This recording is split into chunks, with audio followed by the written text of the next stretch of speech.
respected director of the workshop on critical literary analysis in media, Ms. Grace and our fellow participants. On behalf of the organizing committee, it is my honor to welcome you to the workshop on critical literary analysis in media, Litsense. This program is designed to spark intellectual curiosity, empowering us to analyze media texts not just for what we see, but for what they mean. Today, we will unravel the intricate relationships between perception, narrative, and representation in the digital age. I am Megat Sharizal, your MC for today's program, and it is truly a pleasure to guide you through this enriching afternoon. Ladies and gentlemen, to officially commence our program, we are honored to invite Ms. Megat, Vice Director of the Workshop on Critical Literary Analysis in Media, to deliver the welcoming speech. Please welcome.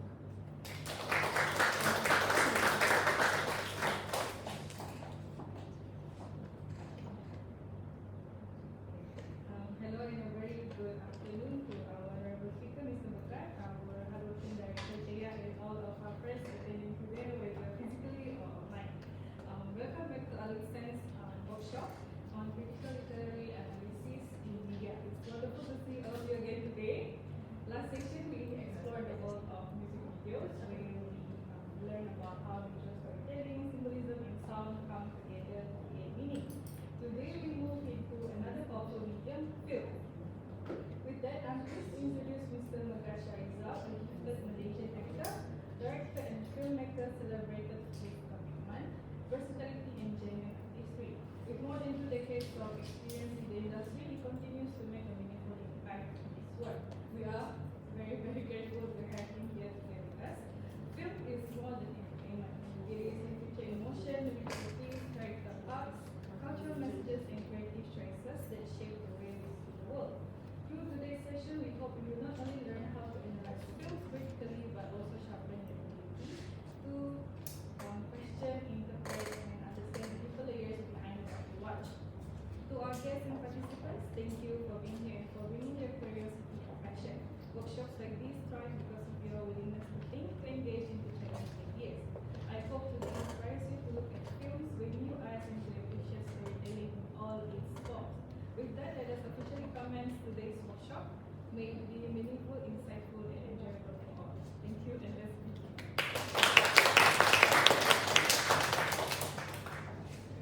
Thank you, Ms. Cynthia, for your thoughtful and inspiring address. We now will move to the highlight of today's event, the forum discussion entitled Exploring the Power of Perception, Understanding Literature Through the Lens of Media.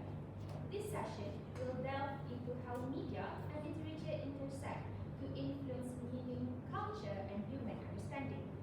We are very privileged to have Mr. Megat Sharizal and Muhammad Yusuf today, and who will share his expertise and insights on today's topic. Without further ado, let us begin our discussion with an introduction of our distinguished speaker.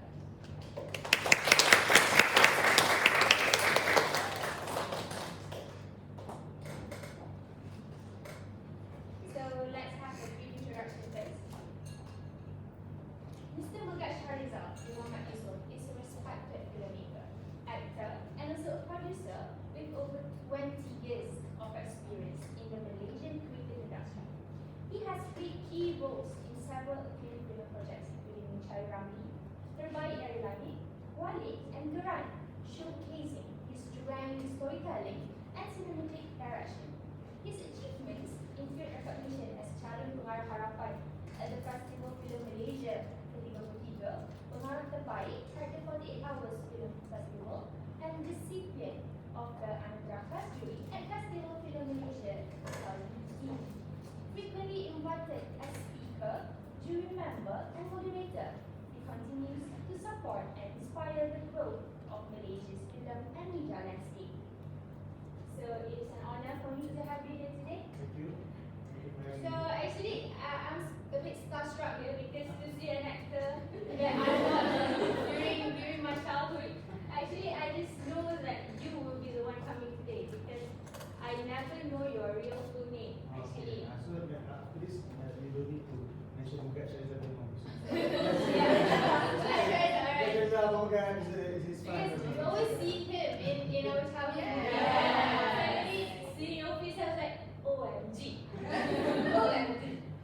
So to begin our session, we would like to invite Mr. Megat to share briefly about his journey in the industry. So for the first question, let's start simple. Could you begin by introducing yourself and sharing how your journey has evolved from just acting to now directing within the Malaysian film industry? Interestingly, I grew up not far from here. I went to school in Sekolah Menengah my mom still lives in Kajang, Sukarama. So she better not know that I'm here. She will ask you. Balik rumah. So, but after graduating from high school, I actually did not study film or arts or anything. At that time, I didn't know that there was Aswara. I didn't know there was. The information did not come to me. There was already Aswara. There was already Academy Film. Now Academy Film Malaysia and Aswara has combined, but to be Aswara. But at that time, I did not know that there was. But I have always been interested in films. So I actually studied business. I went to NMU. Where I graduated in the Faculty of Management. But during I was in NMU, at that time, Cyberjaya, there was nothing. Yeah, there was nothing in Cyberjaya, there was empty, we had nothing. So, me and my friends, we created the first, it's still there, it's the first theatre club. Theatre at Multi University. So we started doing theatre, and after graduating, I continued doing theatre, and it just naturally from theatre jumped into TV and film, and where one of the biggest theatre that I acted in was Putri Kemuliaan musical. That was one of the first ones that where I transitioned. Then and then I did TV and then doing films. Yeah. Up until now, it's just growing. My responsibilities grew from actor. Then I started directing, and then after directing, then I produced my first film this year, Gerak Minda. So it's indeed impressive introduction. And so you said that you joined a theatre club. You actually built up a theatre club, which is it could be said as more impressive than just joining. And you've been active in film, drama, and telefilm for many years. I mean, I was young and now I'm 21. I'm quite old already, so it's very long time. So what actually drew you into the world of filmmaking? So, like I said, when I was, I knew that I love films from when I was very small. When I was growing up, there was in Kajang there's a cinema. And there was in front of the metro there was the metro mall there was an old cinema. So sometimes I would take the bus here to Kajang and watch cinema. Sometimes depends on the film. If it's a blockbuster film, then my friends will follow. If it's a commercial film like Sembilu, then my friends will follow. But there was certain films that is I would watch alone because some my friends couldn't get it. So then after I started doing anything, I knew that I wanted to do films. Up until now, all I do is I watch films. And then among my biggest influence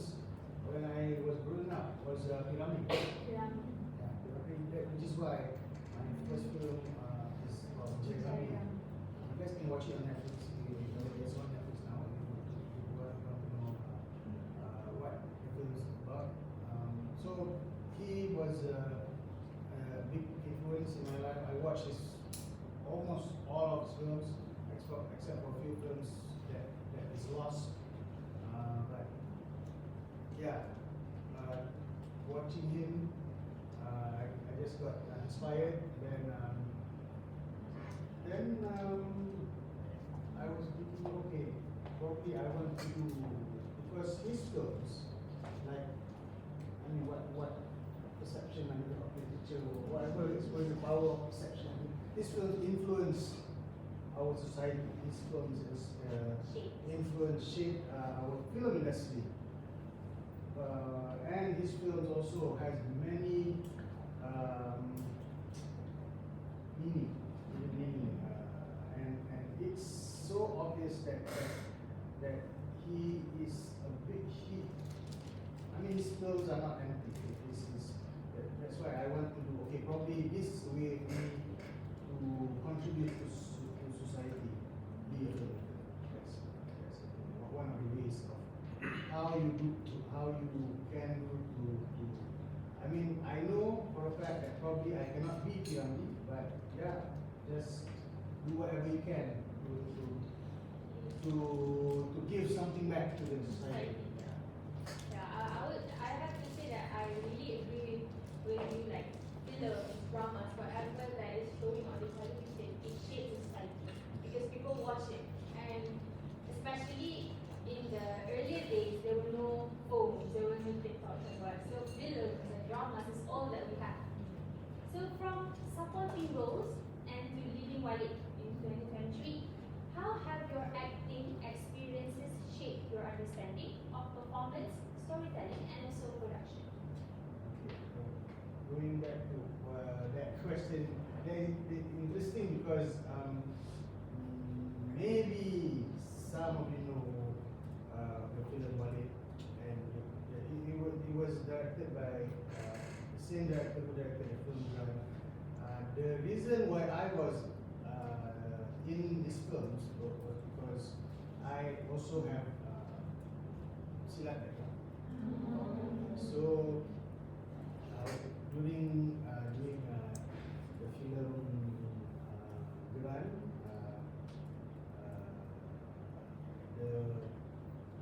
all of the actors, not some, all of the actors, you don't see famous actors, but all of the actors in film Gerak and Walid are all martial artists. They are all people with silat background.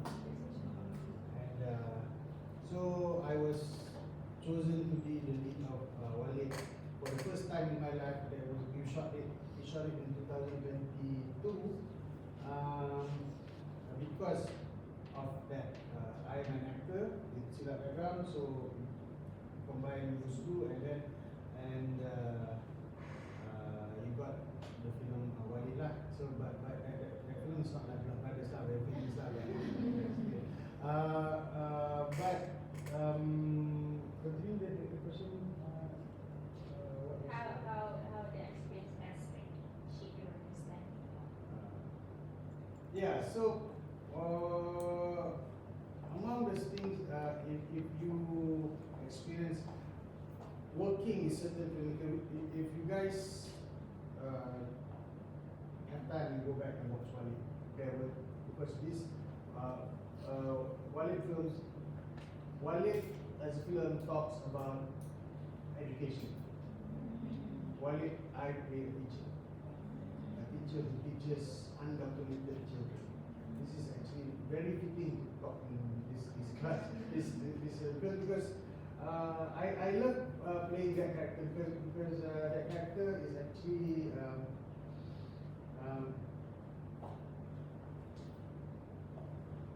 and then also that film talks about human trafficking. Yeah, and the interesting thing, because the director got the inspiration to do that film because he lives in Langkawi and he sees all these underprivileged children who doesn't have any access to education. You don't know how they're going to learn how to read, how to learn anything. he thought about, okay, what if one of the children wants to go to school, or he thought of this character, this Walid is actually not a formal teacher. He's just teaching the kids in a hut. And I found out after that from my cousin who's a volunteer in Sabah. They do this in Sabah. They do teach these undercommitted children in Sabah. You don't know where these children because they are not registered. They're not. So I think to a certain point, film and education, I think if you ask me, every film, the most important thing, number one, is a story. But that's why I love film, because his films, underneath the story, there's certain I wouldn't just say message. Sometimes certain certain values, there's so many things underneath that tells you that okay, a film is just not about story. There's so many layers that surrounds a film that you can make people see. Oh, film is not just a film. Great point. Film is not just entertainment.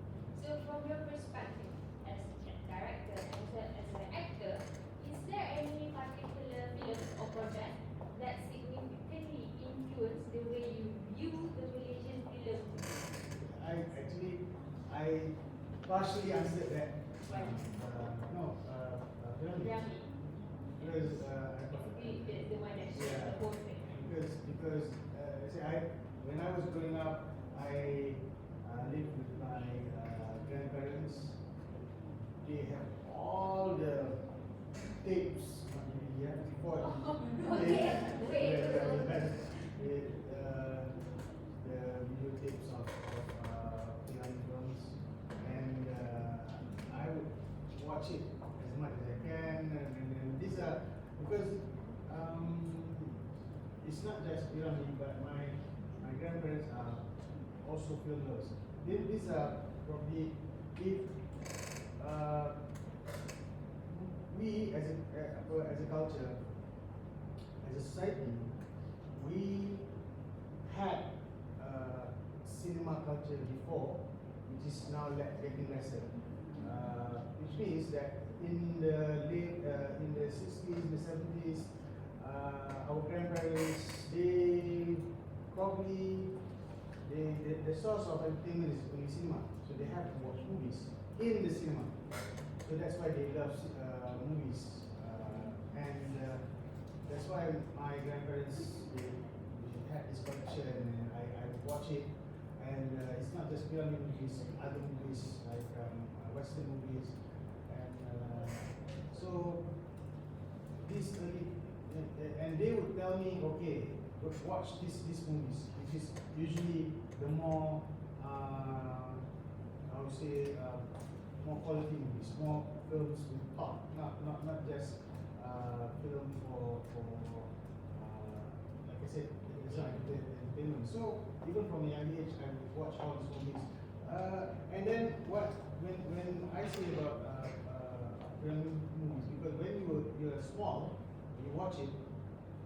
At first you see the entertainment value, you laugh at it. But then when you get a bit older, you watch it again. Oh, there's more. You see. It's not just this scene. He crafted this scene. It's not just for a laugh. There's more meaning in this scene. There's so many social criticism in that. My favorite film of his is actually Gerak Minda. Gerak Minda, if none of you have watched it, just go watch it. If some of you has watched it, you go watch it again. Just watch the first scene.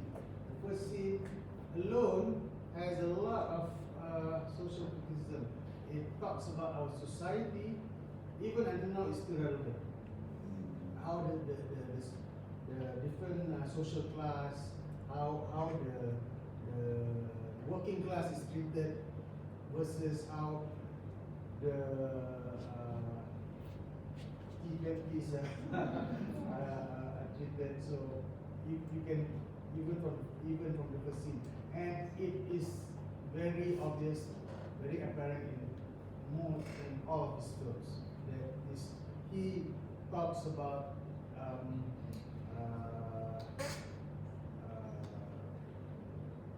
abject. Status?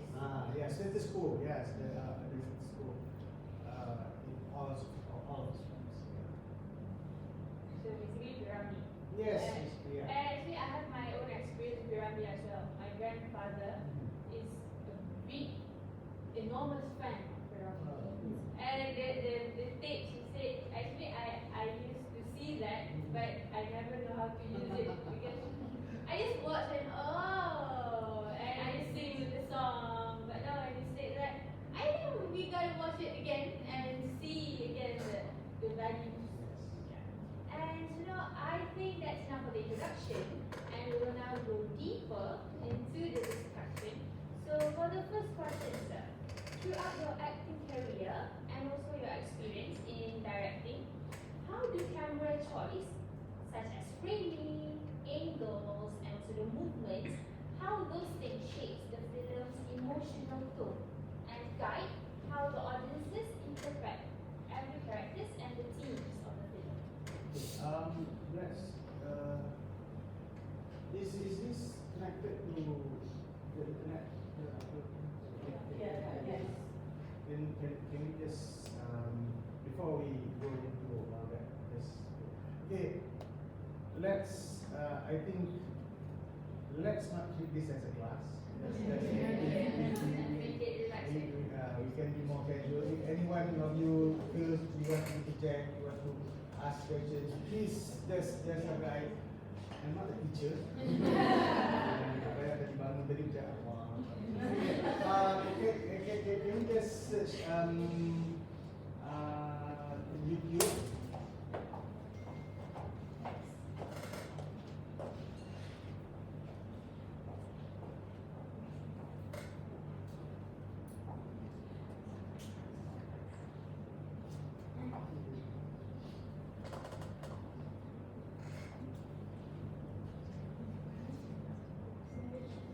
For YouTube,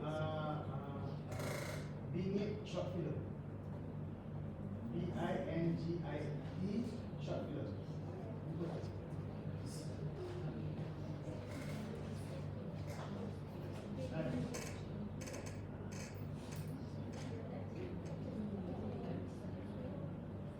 Let's start in this.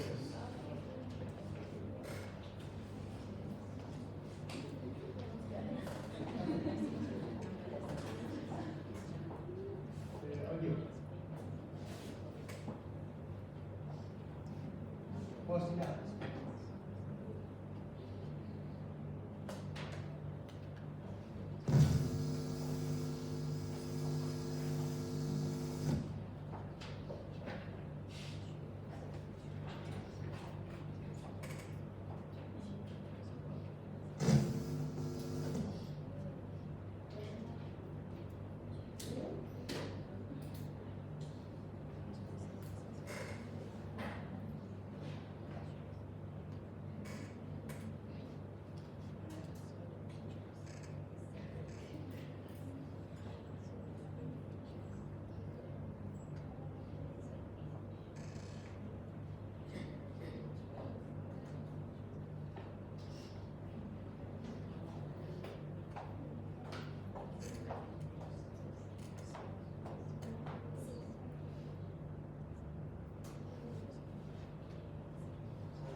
Tak boleh.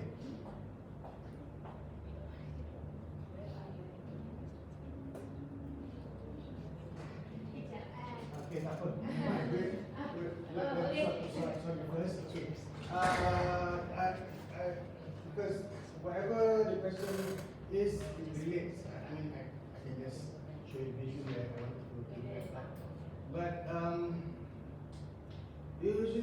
that's why in when you're although I did not learn filmmaking formally, no classes, but when you do a film, you do have to learn how to tell the story, what each frame means, what does the shot mean. This is a bit technical, so I'm not a cinematographer, but when you are writing a book, you are not framed by anything. See, when you are reading a book, your imagination is the one who's constructing the story. You can imagine, you can use your imagination to picture the character, how it looks, how the what he or she wears, where the location of the book is saying. But when you do a film, you are limited to the frame, and then you have to tell the story from there. So in the frame, you have to tell the story of who the character is, what the character likes, what is the character is about, what is the story about. So as a filmmaker, you have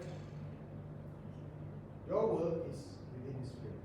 So you have to create that. So whatever the camera, whatever those things are, camera choices are technical, because that one, how you fit the camera is all depends on the budget. It's all the budget, because as you can see, why our films does not look like the Hollywood films is because they are advanced and expensive. But technology is catching up. Right now, actually, we can already shoot a film using an iPhone. But there are still limitations with the software and everything. The lenses, all these are quite technical. I don't want to go into technical stuff. Just that for you guys to know, like for instance, that you guys see that one just now, the framing of that's a wide frame. That's to introduce the character. And then sometimes you have to know what does the film language means? What does right to left mean? The journey of the character. Usually, from right to left meaning the character is moving from good to evil. All these are new. Or it doesn't just because. No, it's just not you just frame something or tak TikTok buat ni tak sama. Because as a filmmaker, because your question says that how It sets the tone. yes, it sets the tone. Every frame. So a white shot, sometimes you introduce the character. Like let's say I'm telling a story of how I arrived here. So I will start probably with a white frame, introducing me coming in, and seeing you guys white. So it establishes, okay, Megat has come to a classroom and he's about to talk. And then you go to close up shot here. See you close up. And then probably this one, not so wide, so probably a middle shot. See, reaction. And then maybe we find someone playing phone. Okay, she's not listening to me. Okay. No, someone else sleeping. Okay, okay. So those then it comes the edit lah. You edit, you can tell the story, and then that edit also can tell the story. You can set the tone. You want to tell it comedy ke, maybe drama could be like. Yes.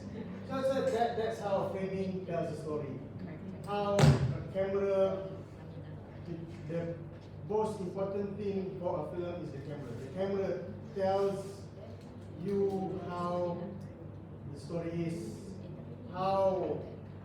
and then for acting wise, that's why there's saying that you cannot lie to the camera.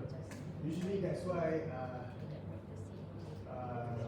you can see how a bad actor is just bad because you cannot hide anything from the camera, because the camera catches every small thing, every small. Does anyone here is involved in the theatre club here? Anyone?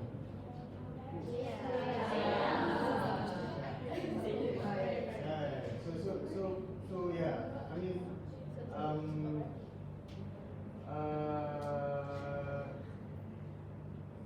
yeah, I'm just asking because the theatre is acting in camera and film. That one's sequel lah. Next. Can we just display the video here and then use the speaker from the MacBook instead? What? Because the speaker is working. Oh yeah.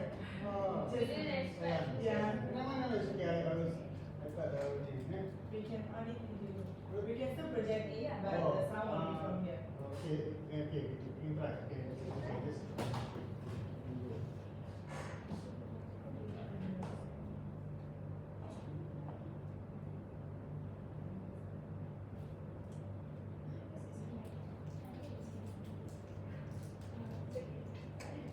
It's already connected there. Yeah. So that's why. It's okay. Never mind. Just saying that let's okay. Is it straight? Come on. Okay. Okay. Next. So basically we have touched about the angle, camera. So not just that, filmmaking often involves difficult decisions. And as a director, how did you approach narrative focus and decision making while creating Mencari Rambut? Especially since the movie itself it blends nostalgia, cultural identity, and also some historical elements. Okay. Going to that. Particularly when you are a director, you are equivalent to a captain of the ship. It's not just, you are not just making a film. You have to make sure everything works in harmony. Yeah, because you are the leader. Everyone. When you step into that role, you have to know that everyone. You have to take charge. Everyone have to listen to you. You're the leader. So certain decision making it all involves on how crucial and how important the decision is. And you also have to realize what is your limitation. Usually, for film like Jeremy is considered independent movie, small budget, as opposed to our budget is probably like 5% of what Blood Brothers budget is. It's huge difference. They can shoot for 3 months, we can only shoot for 20 days. So you have to, that's why I say you have to know your limitations. You have to choose your crew, your actors wisely. And then I think when I say limitation, usually in Malaysia it's number one is the budget lah, like I said at the start. So you have to know, okay, 20 days, what do you want to achieve? And then also as the captain, as the director, like I said just now, you have to make sure everything on set works. So you have to keep be aware of the surrounding. your crew's mood and everything. That, oh, you have to make sure that everyone's happy.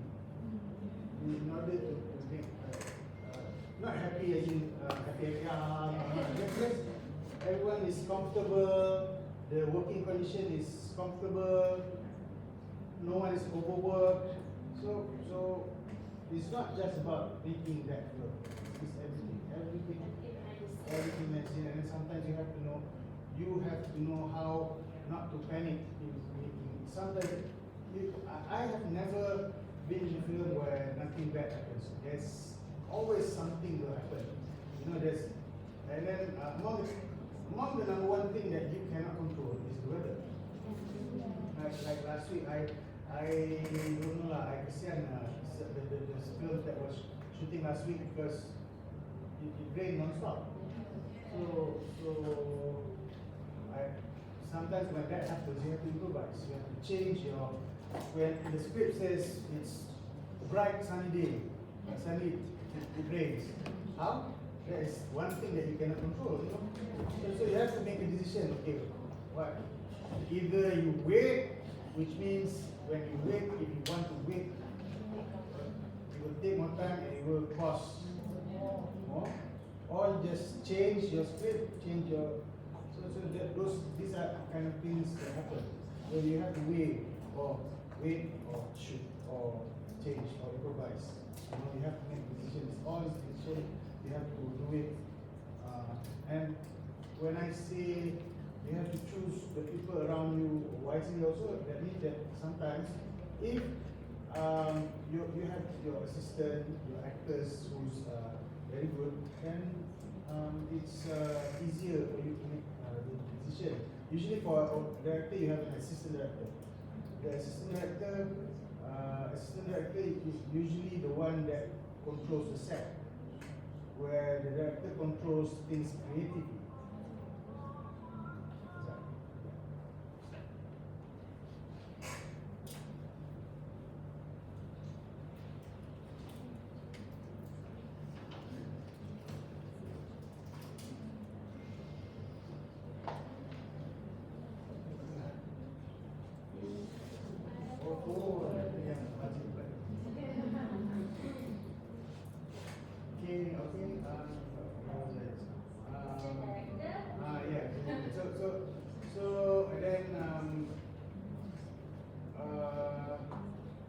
Just telling you, I've never worked with her, but stories that I heard from my friends like Yasmin Ahmad, she's very, very prepared.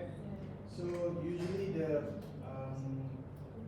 actors would rehearse for probably 1 month before going on set. So they would do the rehearsals separately. So when coming on set, they already know what to do. Just okay. They rehearse in the studio or something. Okay, today we're going to shoot here. Okay, they come here, she will set up the camera. Okay, you guys act there. So they go in, they act, and then it doesn't take a lot of time for them. There's no multiple takes. It just says, oh, okay, if she's happy, the actor's happy, okay, they can move on to another scene.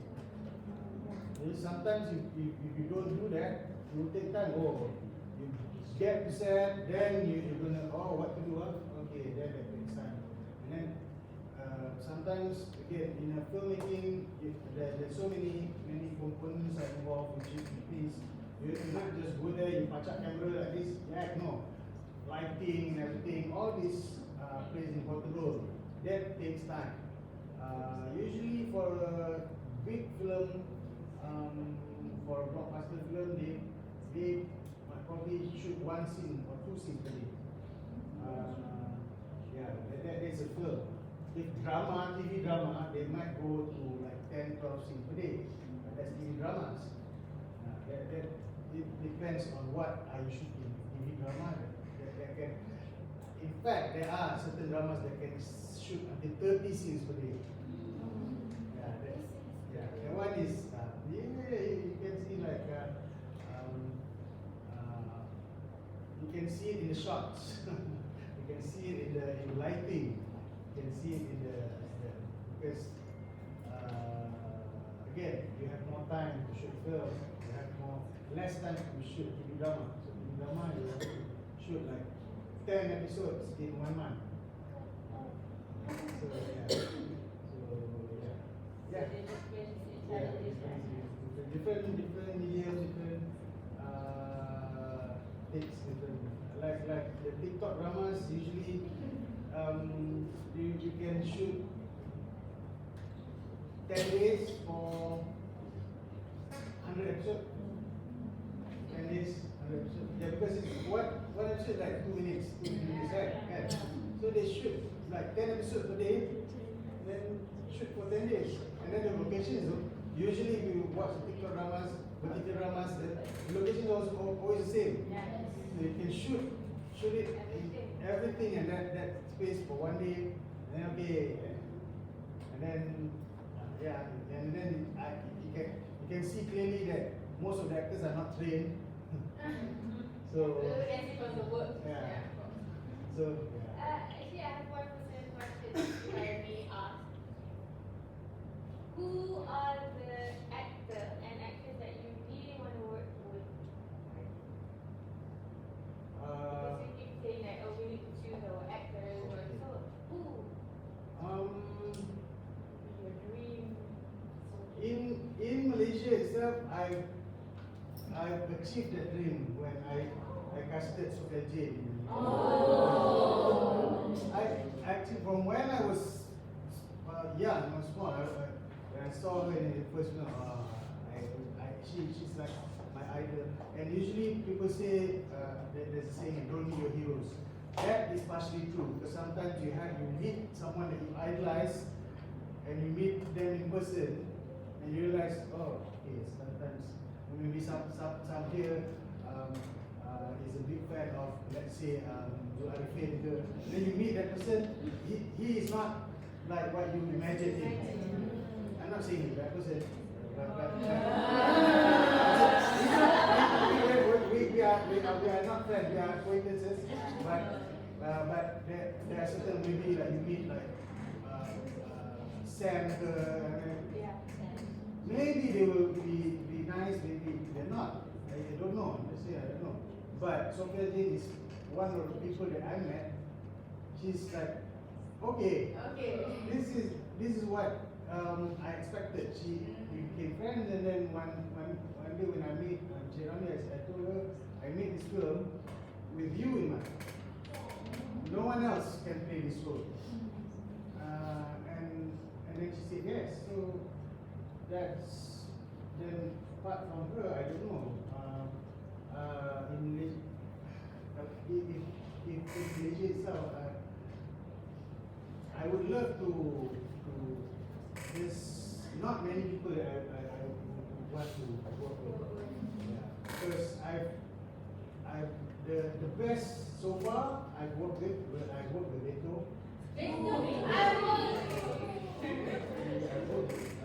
him, I got to him, I acted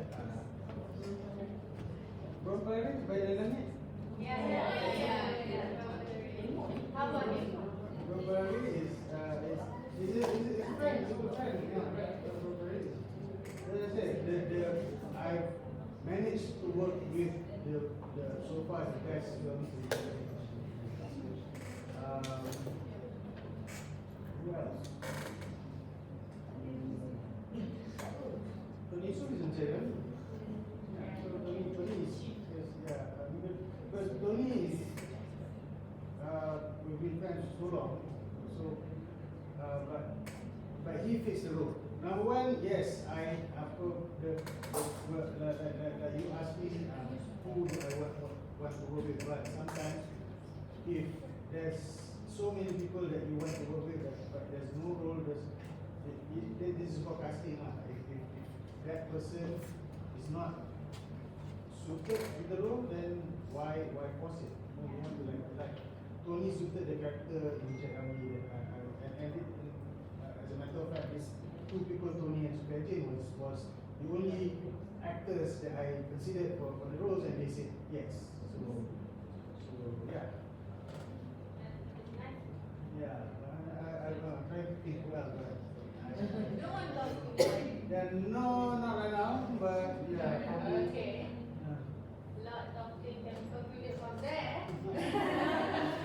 So in your experience, what storytelling structures or approaches that works the best in the Malaysian film industry, and which ones have the most significant challenges?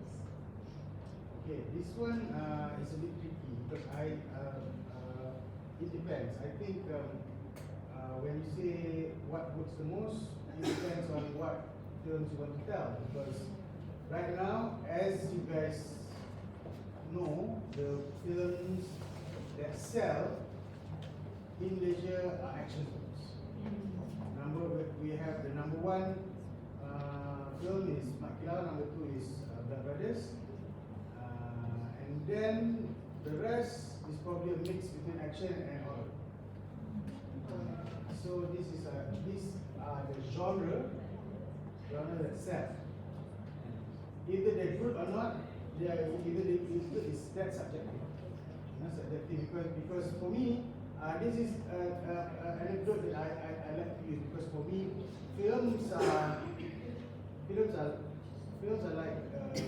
the food for the mind. You know, if films, the problem with Malaysian films is that we have a lot of instant noodle films. Instant noodle films are usually films that are easy to consume, easy to make. But easy to digest. But is it good if you eat it every day? For example, Yeah, for example, the top 10 films in the flower box office. No. But the films, but our society is so used to this instant noodle. But I'm not saying all are instant noodle. Maybe one or two are nasi goreng kampung. Or maybe fast food. You know, they have all the cheese, or it's deep fried.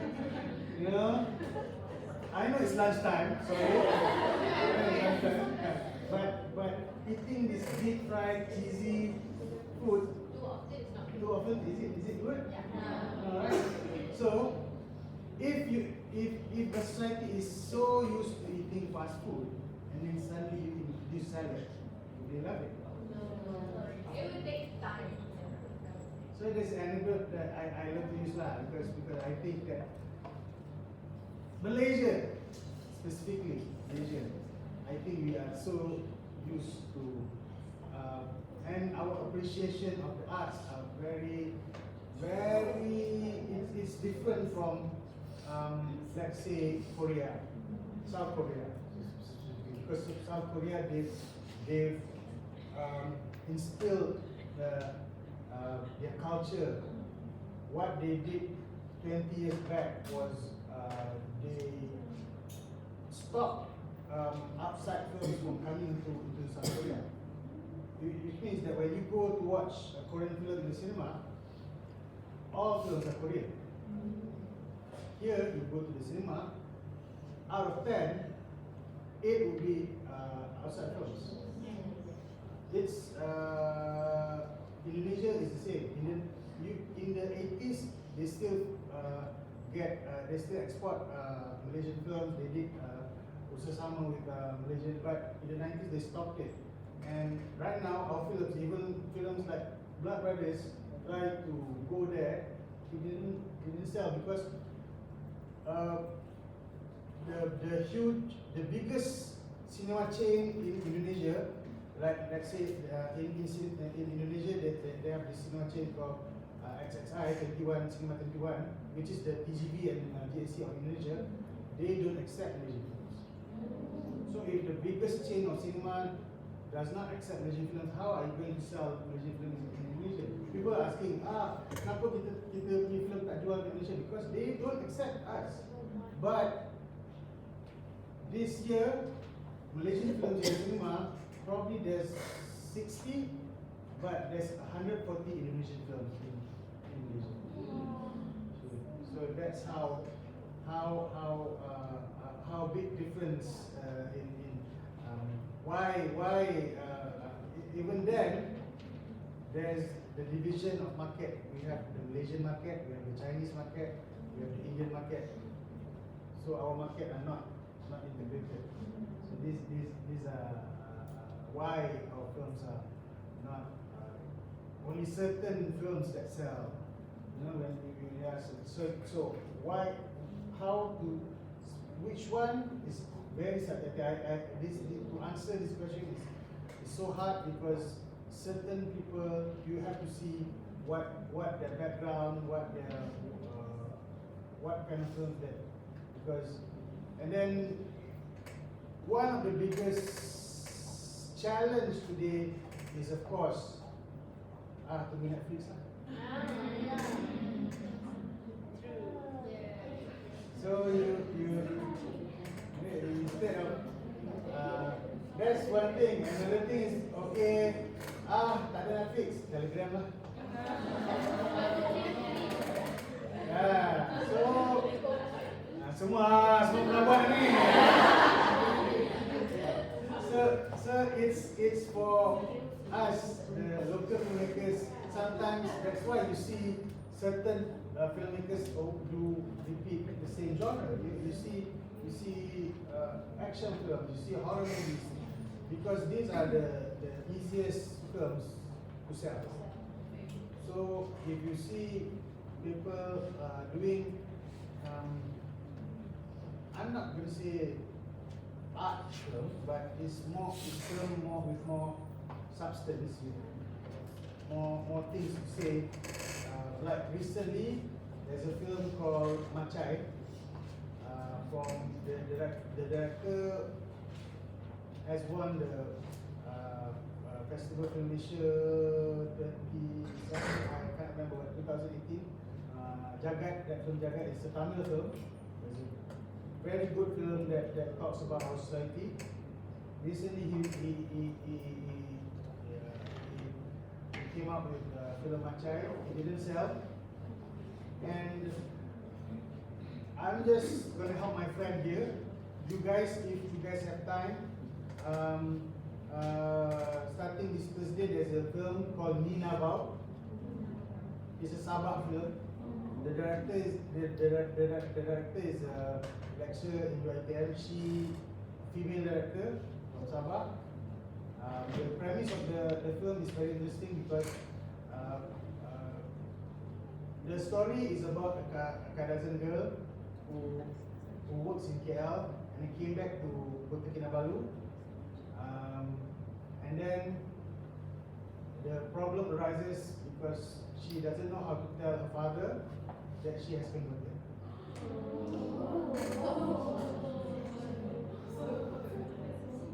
Semua setuju. Nina, please try to catch it. I just because these are. If only the speaker works, but we can watch the because Ninawa started from short film, because there's a question there. Ninawa started from short film, then she turned it into feature film, but it was one of, because usually when you, this question is very significant, because when you ask me this, for me, if you want to make film, you have to come from the heart, you know? But at the same time, filmmakers do have to do films that can sell. That feels, yeah. The demand wants to see a gangster movie with people with beards. Very personal. But you have great also, don't worry. Yeah. Nina, let's go watch it together. So, and then we came up to get our discussion here. Yeah. How do visual elements such as color grading, production design, costume contribute to building a film silence? Okay. Okay. I know the speaker doesn't work, but can we just play the trailer for Mencari Rami trailer?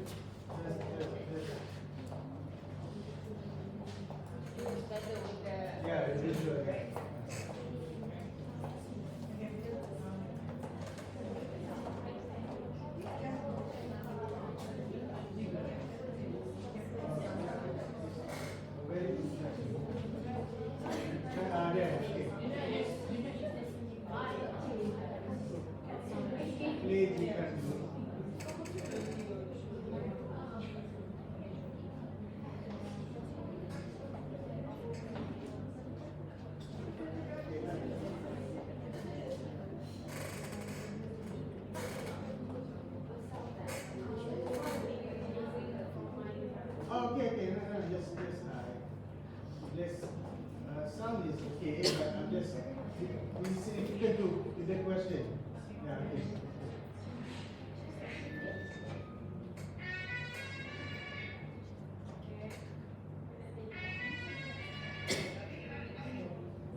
So, relating to the question, as you can see,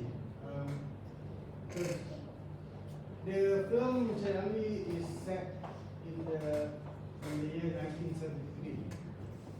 It's set one day after the death of Pyramid. So when we think of 70s, usually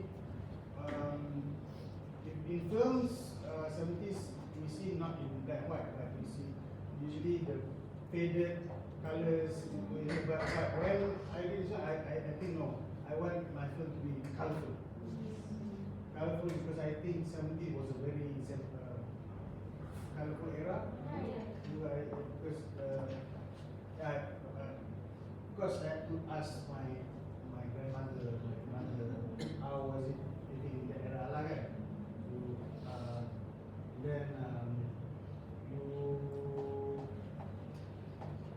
This is the thing that when you are telling a story, because this will set the mood of your film. So when you say about color gradient, these are all elements to enhance the film. It's not a big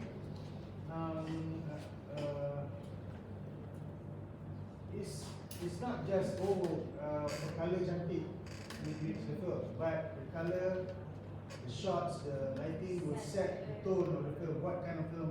If your film is probably horror, that's why you give dark, cold colors.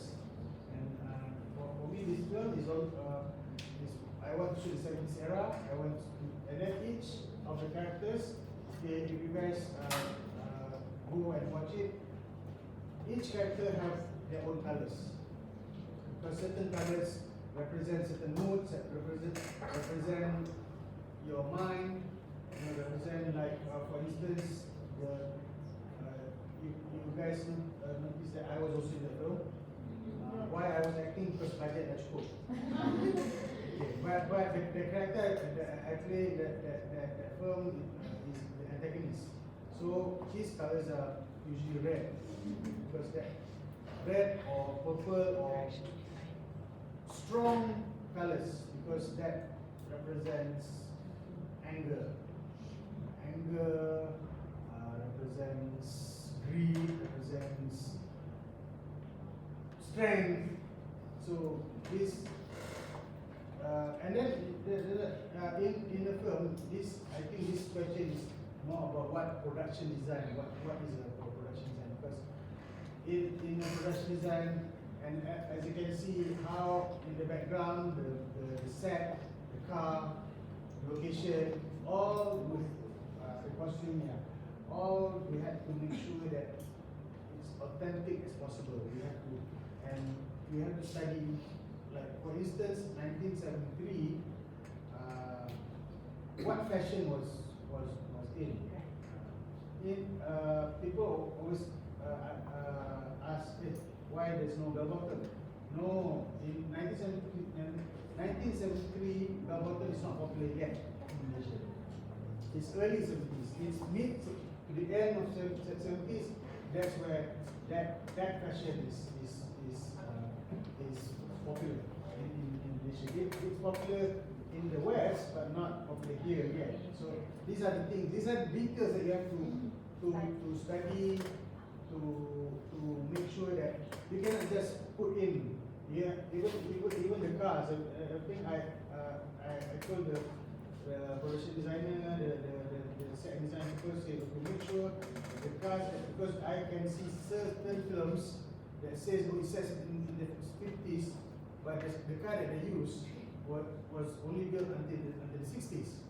So all these details you have to because authenticity is one, and then you have to make sure the mood of the film to give the what I wanted to give for this film is nostalgic feeling. So yeah. The watchers can be like, oh, this is my era. It was like if you are the younger generation, and you get probably this. It used to look like. And of course, I think it's very hard to make sure all the little things align with the time setting. there are that after a few times watching, say, oh, alamak, lepas. But yeah, you cannot. Again, you go to every tiny detail, it's very hard. So we have touched for the element, color grading of the crop, and now we will touch about a very important, I think, which is dialogue. Dialogue, of course, plays a huge role in Malaysian storytelling. And in your opinion, what strategies that can ensure the dialogue feels real and touch the viewer's heart? You guys mostly here. This is education kan? So I don't know. Is everyone professor or is it mix? Professor. So in that school, do you guys have to learn Shakespeare? Okay, if you see dialogue, dialogue-wise, I think my reference will always be Shakespeare. His dialogue-wise, Friends, Romans, Countrymen, Daniel, yes. I come to bury Caesar, not to praise him. The goods of their bones, so let be Caesar. All these dialogues of Shakespeare is has layers.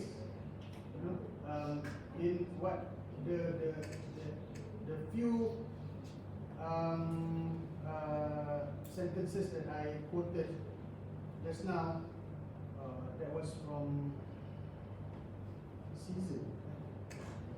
But that one, it seems direct, but the dialogues are very sarcastic. So if you ask me about dialogue, sometimes when you write, when you literature, in literature, that's why people always go back to Shakespeare's dialogue, because it's not just one meaning when you write that dialogue, you know, certain how to say, it cannot be very literal, right? Dialogue, when you write dialogue.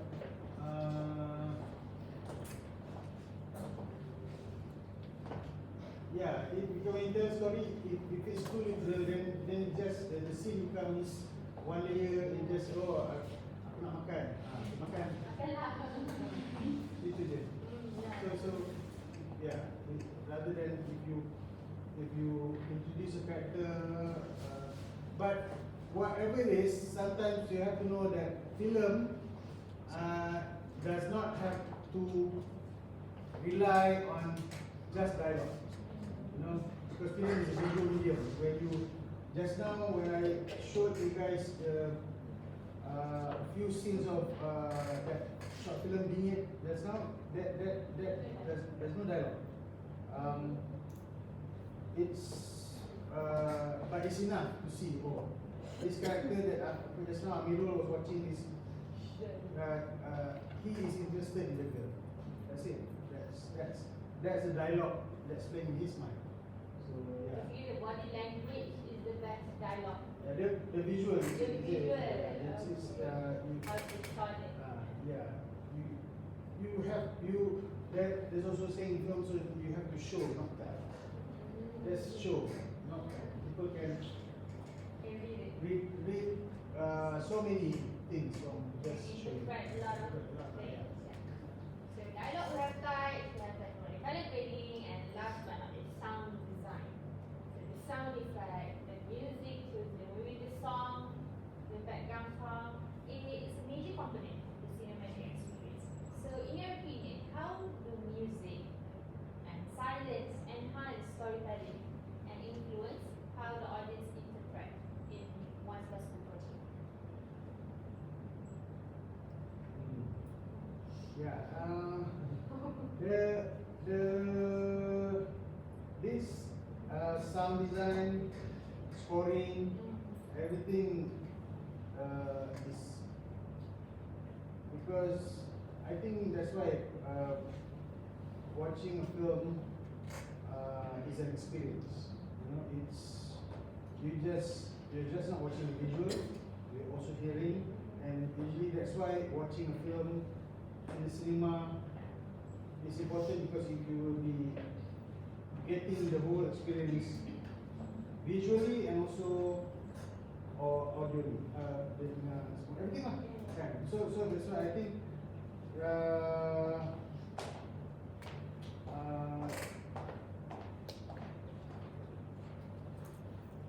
the sound design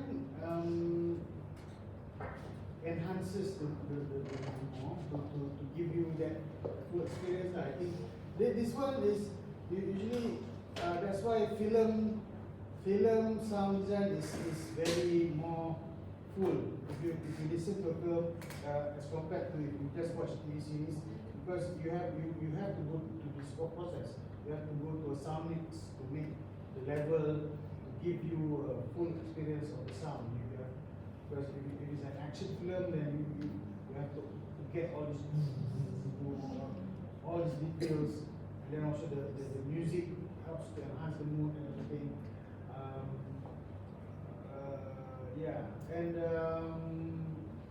like for Mencari Ramli, we had a challenge because I did the sound mix in Thailand. So because we got a grant for post production, so I had to bring the film to Thailand to do the sound mix, where the sound engineer is not very good in English. He's a senior sound engineer. He's very good sound engineer. Just that we had that language barrier. So it's sometimes you have to communicate. I have to communicate with him visually. Like for instance, one scene suddenly it's a house and he put a lot of animals in there. So I have to say to him, no chicken. Huh? No, pork, no. Oh, pork, what? Okay. So yeah, that process was interesting, because you have to. I mean, something to set the mood. Just seeing, because he's from Thailand, he just put a lot of animals in it. So I said, no, this is not kampung area. We don't have chicken in this house. So when you watch a film, so you know, here in Malaysia, this area we don't have chicken. So I guess that the sound design is just a tool to help you get the experience The of the overall whole. mood, yeah.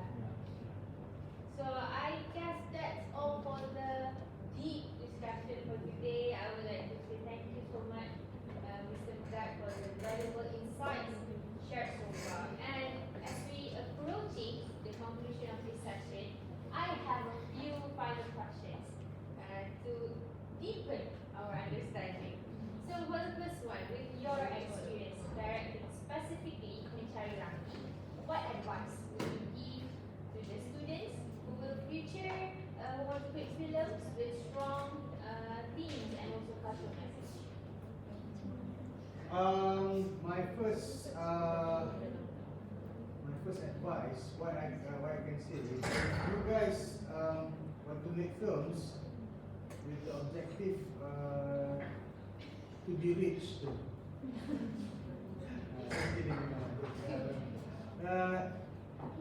If you get, I did Mencari Ramli because that's the story that I want to tell. It's not because I know that a lot of you guys here have not watched it. I know a lot of you guys here have not even heard of that film. As opposed to when I say Blood Brothers, I think 90% of here knows Blood Brothers. But the reason why I created a film like Mencari Ramli is because that's a story that I want to tell. That's a story that is me. So it's that kind of thing. When you become a filmmaker, it's either a story that you want to tell or a story that you want people to enjoy as a whole. has like you said just now about this analogy of that food thing. So if you want to become if you want to make films, just I think it goes back to what your intention is. That is I think if you want to tell a story that comes from your heart, please do it, but don't expect to get any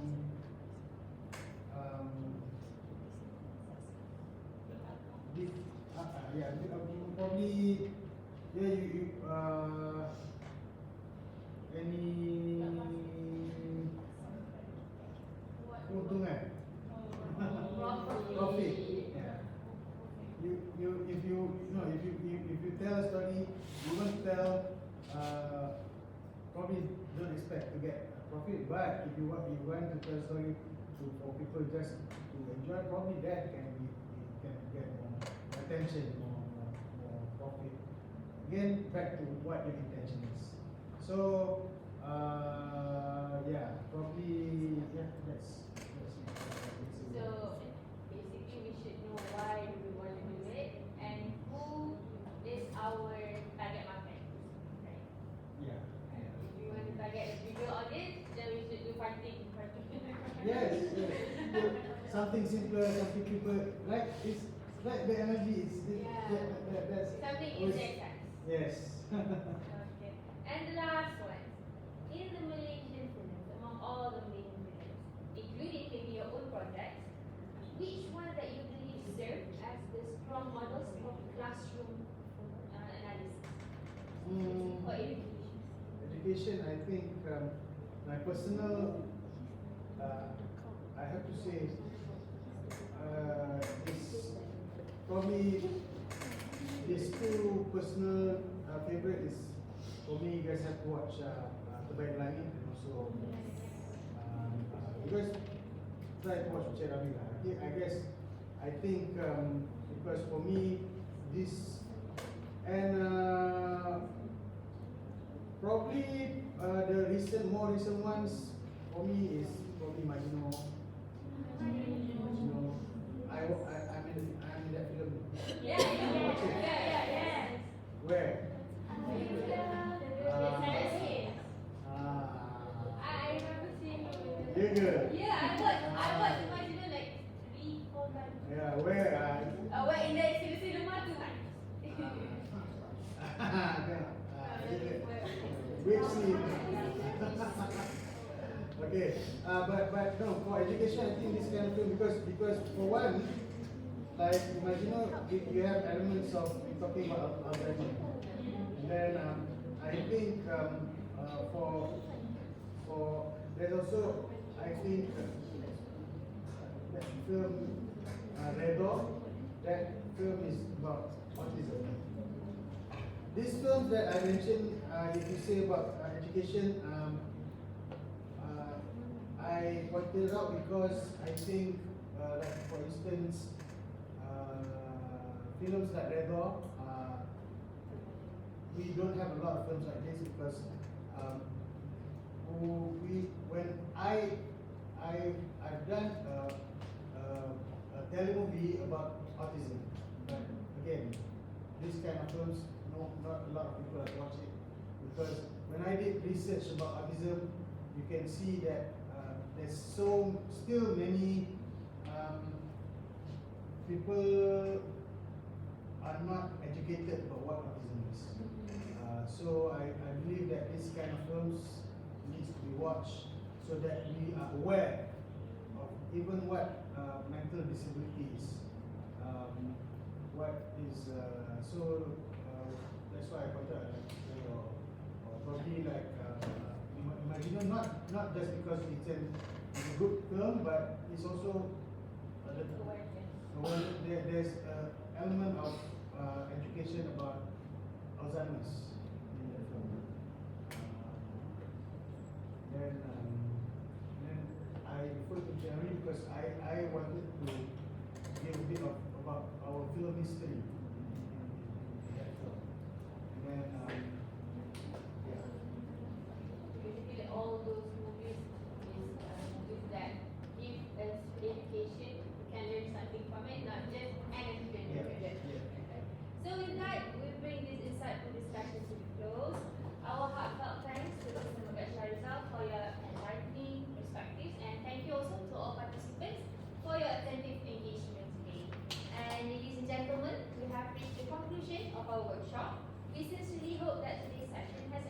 should to approach literary and media texts with renewed curiosity, sharper interpretation, and deeper critical awareness. May the perspectives shared today continue to inspire meaningful engagement in book teaching and learning, and serve as a catalyst for richer academic exploration and creative thinking in your future endeavors. As a gesture of gratitude, we would now like to invite our respected director of the workshop on critical literary analysis in media, Ms. Grace Jayapatni, to present a token of appreciation to our esteemed speaker. I think before that, we can open up the floor for Q&A session. Okay. So maybe our You first. still have time. Yeah. You have no lunch, do you? Maybe anyone has any question? It's a good opportunity. I'm very curious of how directors get money into the movies. For me personally, when I came to JLB, we got the grant from there's a Dana Kandungan Creative from finance. It's not a lot, but there's a you can get between, which is the same Dana that films like Imagino only got 500,000. Personally I got 1 million. So 1 million is not a lot. No. As compared to, as I said, Black Brothers 8 million. Recently, Keluangan 13 million. Keluangan the budget is 13 million. Government. So, beza the budget. So, usually films under 1 million, that's considered like independent. That's independent, small, because a lot of elements in a filmmaking that you have to consider. Other than that, other than just dana, usually like investors, you have to. That's why when you go back to what I said about how what kind of films that you want to make. So usually a lot of producers will try to find films that can easily sell, so that investors will be interested lah. Usually, like let's say, films like Black Brothers, there's not just co-production producing. There's other companies pumping in money as well. So because they know that okay, coming from scope production, probably this film will sell big, so they will be willing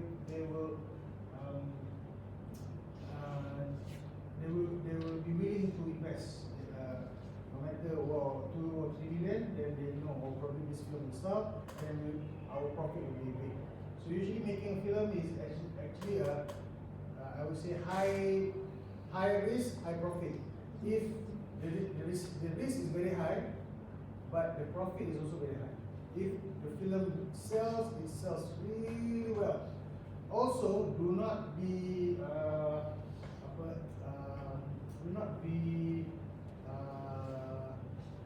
influenced by the numbers. Usually, when you see like, oh, Mabat, the collection is 30 million. It's not a box office film. 30 million collection, because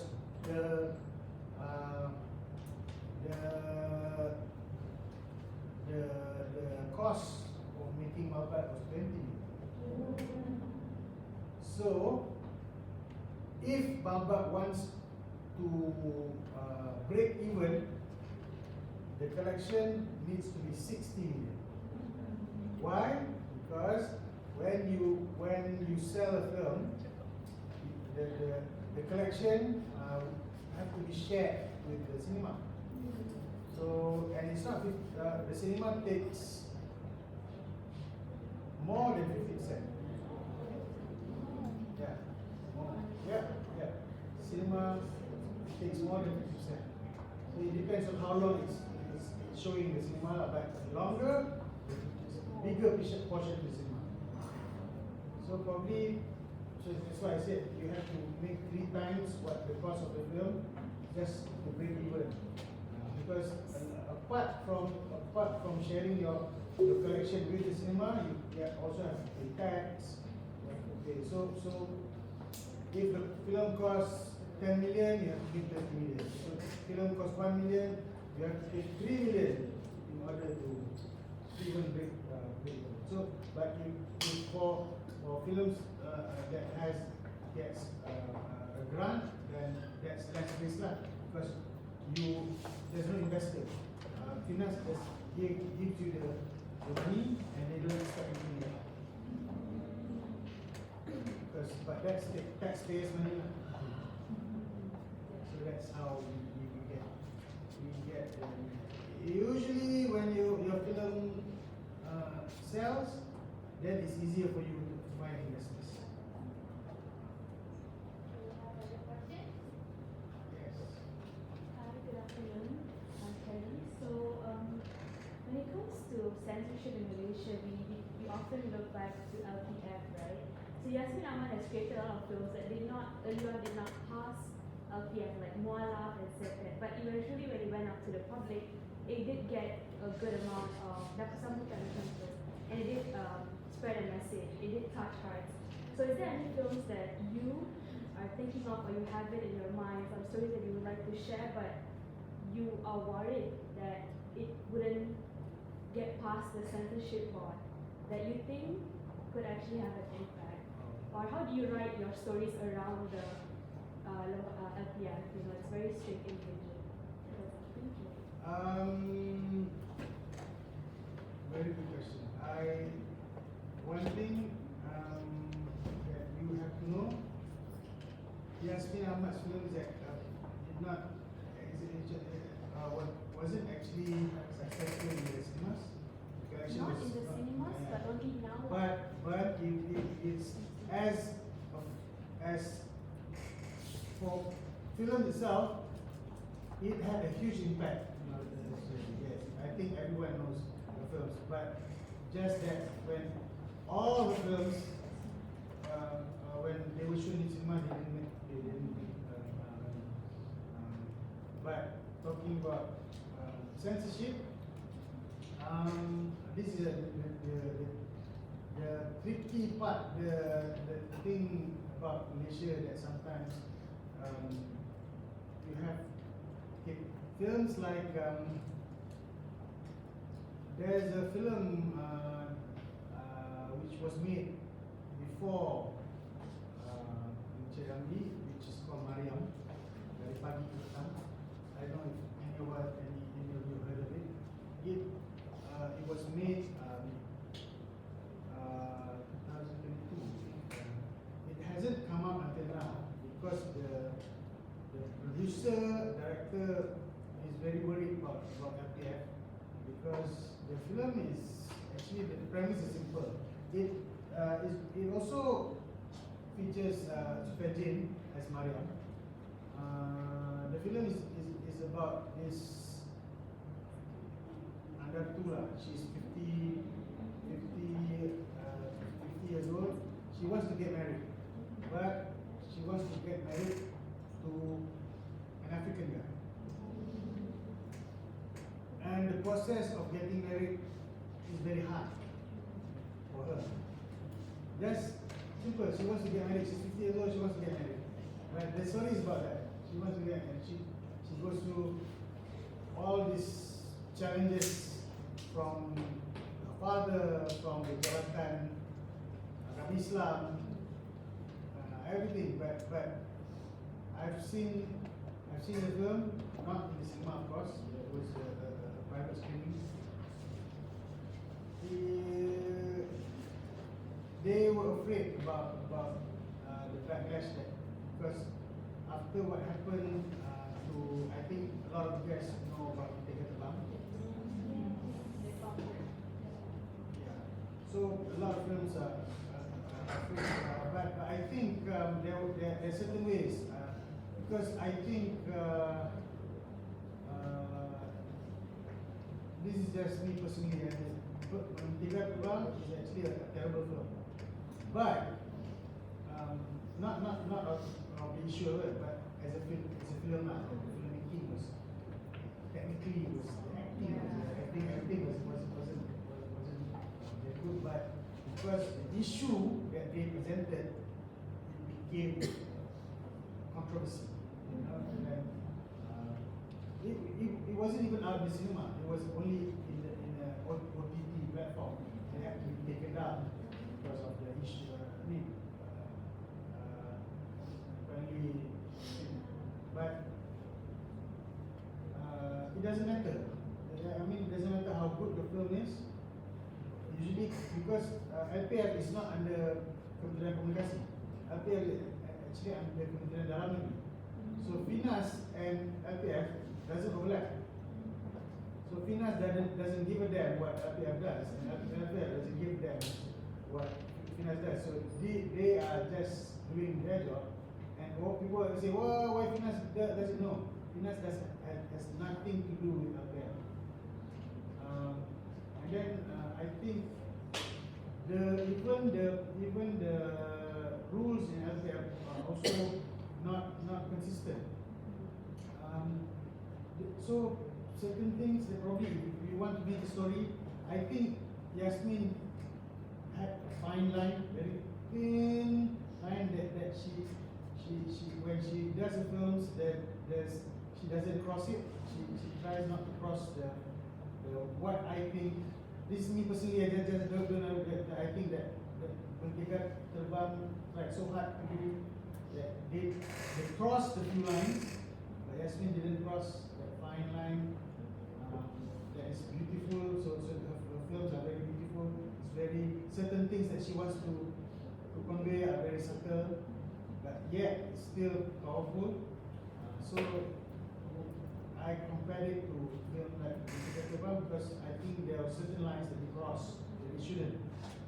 That is probably, again, in a film you can do whatever you want. Just that again it goes back to what your intention is. So that's why I mentioned about Mariam, because Mariam I think was a beautiful film. Also stayed in that line, but they were too afraid that when they release it, it will become they will get a backlash. Which is why I mentioned about Ninabao just now. Ninabao they got a 16 rating, which I thought should not be. I think if they want to give a rating, they should give Ninabao 13 probably, because I don't think there's anything sensitive in there. It's just because that film talks not the core thing about that film is not about religion, it's about choice. And this what this choice and family that this lady wanted to do. So that film is about that. So sometimes this fine line that you have to cross, so that's tough. Sometimes it's not just issues, but it's always about this VR kind. But that's why you see if police films you cannot do corruption so much, because all these things I feel will try to. So that's why you there's this fine line that what if you ask me personally, I cannot say one because there was few ideas that I had, but always have to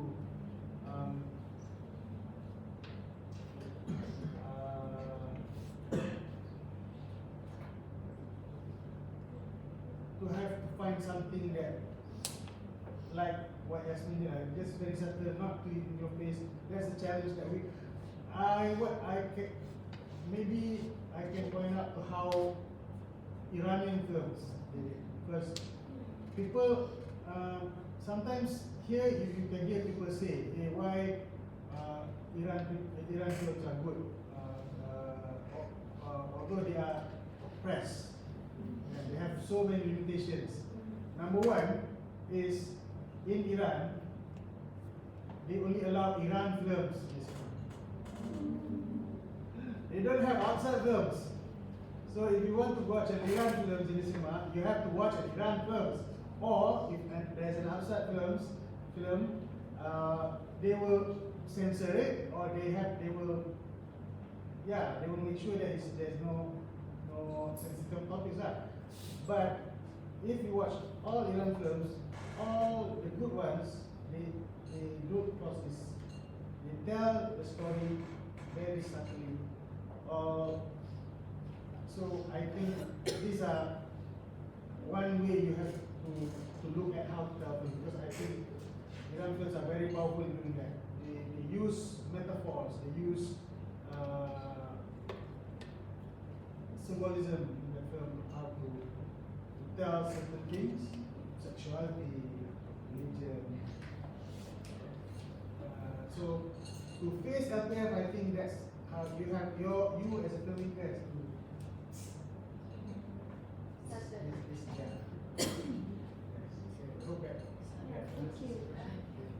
So, one last question before we end our discussion today, and this is my personal question. So, if you were given full creative freedom with no censorship at all, what kind of film would you make?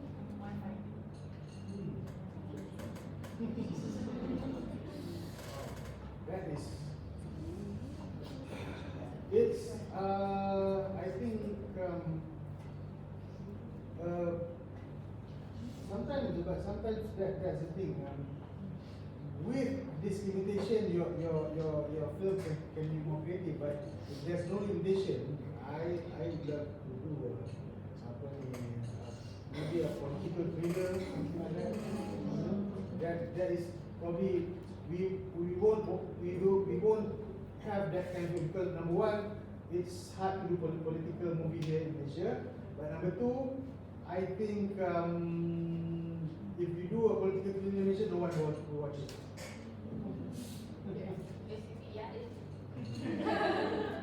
So I think that's all for the Q&A session. We will go back to inviting our respected